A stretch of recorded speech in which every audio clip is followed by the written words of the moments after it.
This is Tim Cordell, National Umpire-in-Chief for USSSA Baseball, and welcome to this week's training video. In this week's training video, we'll discuss the infield fly rule.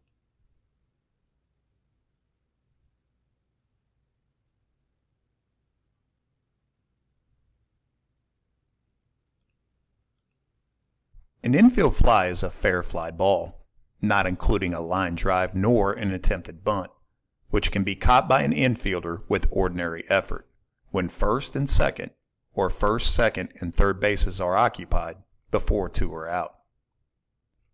The pitcher, catcher, and any outfielder who stations himself or herself in the infield on a play shall be considered infielders for the purpose of this rule.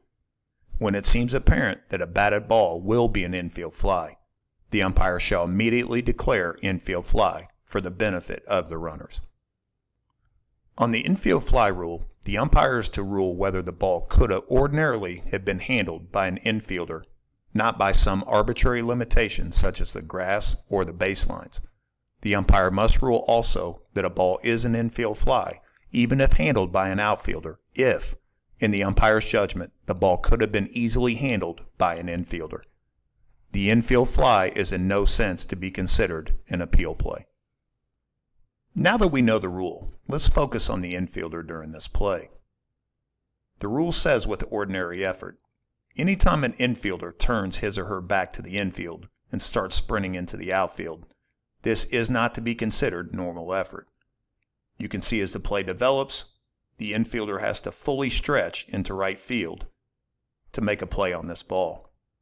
This is not an infield fly. Let's focus on the infielder again. If the second baseman during this play turns and sprints into the outfield, and then at this point turns and squares up to the infield and can catch the ball with ordinary effort, the infield fly rule should be called. Even if the outfielder calls off the infielder and catches the ball and the infielder could have caught the ball with ordinary effort, this is the infield fly rule. You can see by this still shot that this is not ordinary effort. This is not an infield fly. And finally, let's end this video by discussing a few aspects of the infield fly rule. When an infield fly rule is called, runners may advance at their own risk.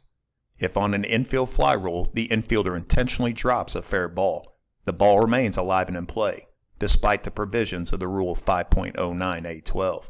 The infield fly rule takes precedent. You cannot have an intentionally dropped ball on an infield fly. Thank you for watching this week's training video.